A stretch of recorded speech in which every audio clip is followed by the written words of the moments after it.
Lil Huddy, aka Chase Hudson. That is today's video topic and hairstyle demonstration. So I'm not going to be cutting the hair because once again, I magically found a mannequin who has the Chase Hudson type haircut, especially his more recent type haircut. So if you go back a little bit, Chase Hudson had the kind of more traditional eboy haircut where it's just parted down the middle and down to here, just kind of came down this way and some slight wave to it. But in his more recent haircut, he got a bit of layers in his hair. And I kind of like it. I think it's something interesting, but I wanted to break down his kind of newer type of hairstyle and how you can achieve it and what the biggest difference is. So right off the bat, I noticed, and everybody probably said, oh my gosh, it's so short, it's crazy, I can't believe you cut all his hair off. And you know, people were kind of like, you don't look good. It was a shock because everyone thought it was so much shorter, but in reality, he just added a lot more layers to it, right? And that makes the appearance of it kind of springing up this way. So in a lot of the photos and things that I saw of him, he'd brush his hair back this way, and the hair would be like this, right? It would be a little more on the, oh, I can't even see. There we go. It would be a little more on the messier side, but a lot more would spring up this way. And that's simply because of the layers. So you could still have length in the hair. As you can see, the hair comes down to about the bridge of the nose, but because of the layers, it allows to have that more flexibility and that freedom and shape when you're brushing your hands through it. And also, it's gonna, as you notice, the hair's staying back a bit more. It's not just you run your fingers through it and it falls right down. And that's what, again, what layering does. So his newer haircut, and this is probably a little bit longer in the back than he would probably have it, but I have seen his hair like this. It's tapered.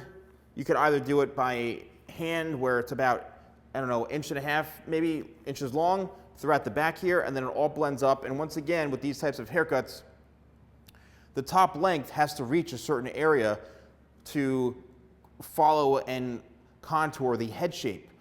So this haircut has some layers in it, right? It is a bit shorter, but it has a seamless kind of flow, as you can see through here. This is the focal point, right? Obviously the front's a little bit longer, but the sides are a little bit longer as well. It's just a longer version, but more layered, okay? Which makes it appear a lot shorter. So if you're trying to achieve a type of haircut like this, again, it's all personal preference, but for his type of look, you can cut it probably to about the middle of the ear. Can you go around the ear if you want?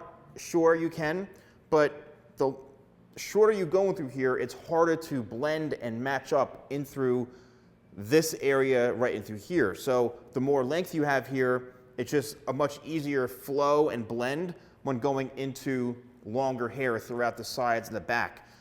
If you cut this really short, leave this long, then we're in like the mullet realm of things, okay? So you want to have a consistent flow, and as you can see, when you brush the hair back, it all just lays really nicely, and that's because of the layering. Okay, so layering is really, really important when it comes to this type of look specifically. And what is layering? Well, simply it's a technique that's used to remove weight and to give movement to the hair. So it's still long, but the shape is completely cut so that it can work around the head shape.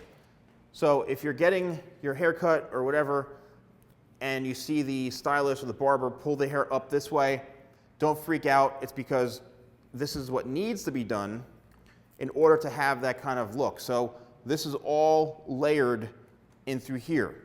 And that is also what gives it that kind of, I wouldn't say curly, but it brings out the wave, it enhances the wave a little bit.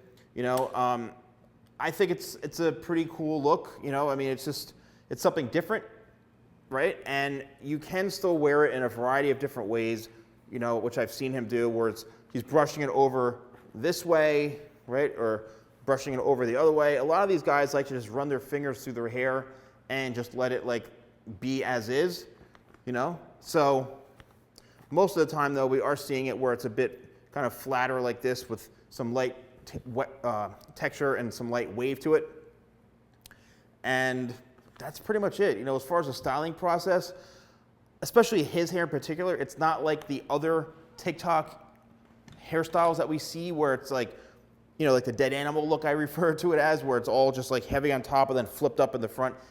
His is it's not like that, and it never has been like that, which I find unique. So he's one of the few who's kind of had the more traditional kind of center parting, working with his natural texture. So I can almost assure you that many times the hairstyle he has is achieved by simply just washing it and letting it air dry or blow drying it or washing it the night before. If you have that like really healthy hair, that nice dense texture of hair, and it's easy to work with and fairly silky smooth, you can run your fingers through it and literally your hair is going to look good all the time. But again, the reason you are seeing a lot more movement in through the top here, and it does look a bit shorter, it's simply because he has layers in it. So that's it. Let me know if you enjoyed this, if you found this video helpful. Thank you all so much for watching. Don't forget to like, comment, and subscribe, and I'll see you next time for more videos with The Salon Guy.